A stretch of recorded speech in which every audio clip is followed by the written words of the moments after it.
Part 1. What is more compelling than a story cut short? A single, final note that hangs in the air, leaving behind not an ending, but a deafening, eternal question.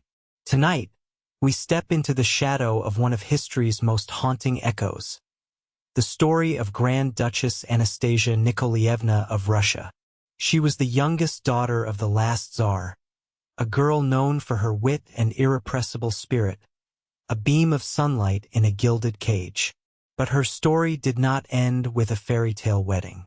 It vanished, along with her entire family, into the cold, damp cellar of the Ipatiev House in Ekaterinburg on a July night in 1918. Officially, they were all executed, a brutal, final act of the Bolshevik Revolution. The bodies, we are told, were taken to a remote forest site, disfigured and burned. Case closed. The Romanov dynasty extinguished. But history is rarely so neat.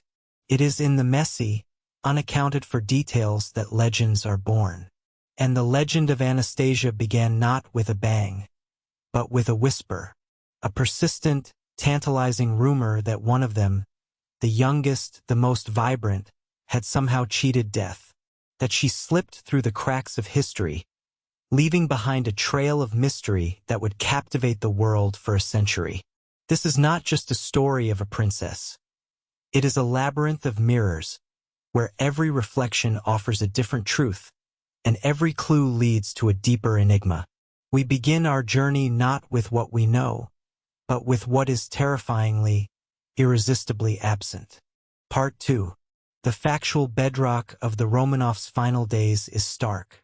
The family, along with several loyal servants, was held captive.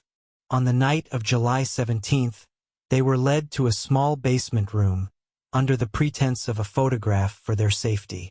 Then the firing squad entered. The scene was one of chaotic violence. But when the smoke cleared and the official investigations began, the story developed unsettling cracks. The chief executioner, Yakov Yurovsky, gave conflicting accounts. The location of the graves was a state secret for over 6 decades. And when a grave pit was finally discovered in 1979 and exhumed in 1991, science delivered its first major shock. The remains of only 9 individuals were found. 2 were missing: Tsarevich Alexei, the hemophiliac heir, and one of the young women, most likely Maria or Anastasia. The official narrative, so long set in stone, now had a glaring physical void. Where were their bodies? Were they completely destroyed by fire and acid, as some reports claimed? Or did their absence point to something else entirely?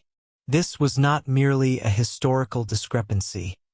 It was a chasm of possibility. It was the seed from which 1,000 theories would grow, a concrete fact that whispered, perhaps not everyone in that room died that night. Part 3. Into this void of uncertainty stepped the claimants. The most famous, of course, was Anna Anderson, who for decades fought in courtrooms and the court of public opinion to be recognized as Anastasia. Her knowledge of the Romanov court was piecemeal, yet sometimes uncanny. She bore scars consistent with bayonet wounds. Supporters saw a traumatized princess. Detractors, a brilliant, disturbed fraud.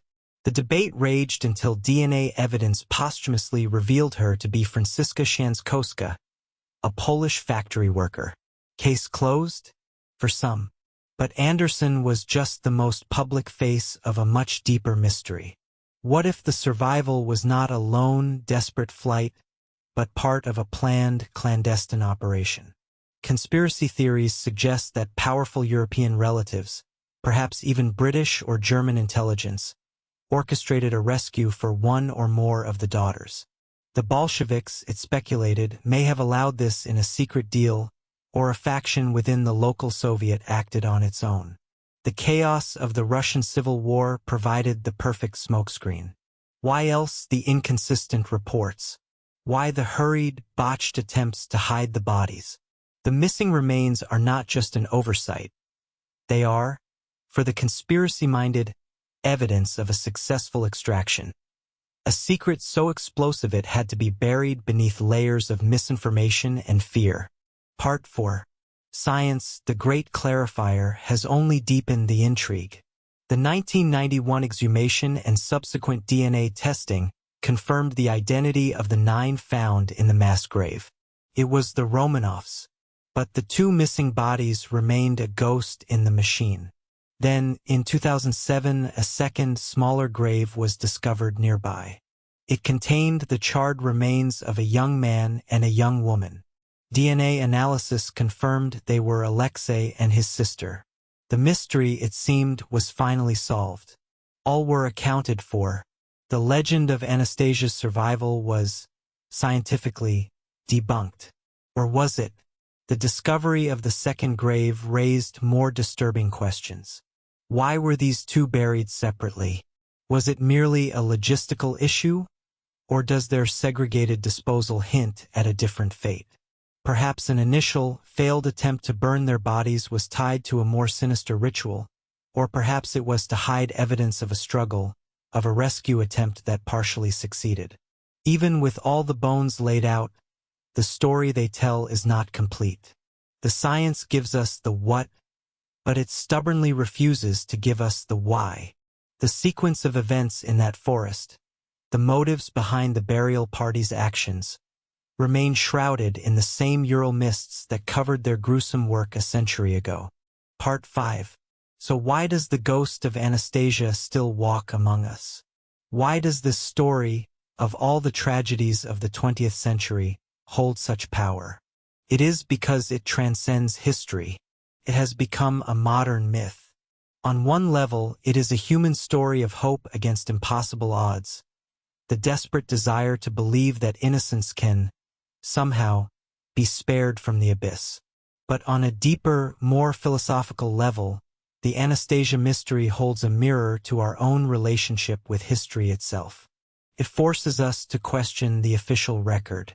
It reminds us that history is often written by the victors, and truth can be the first casualty of revolution.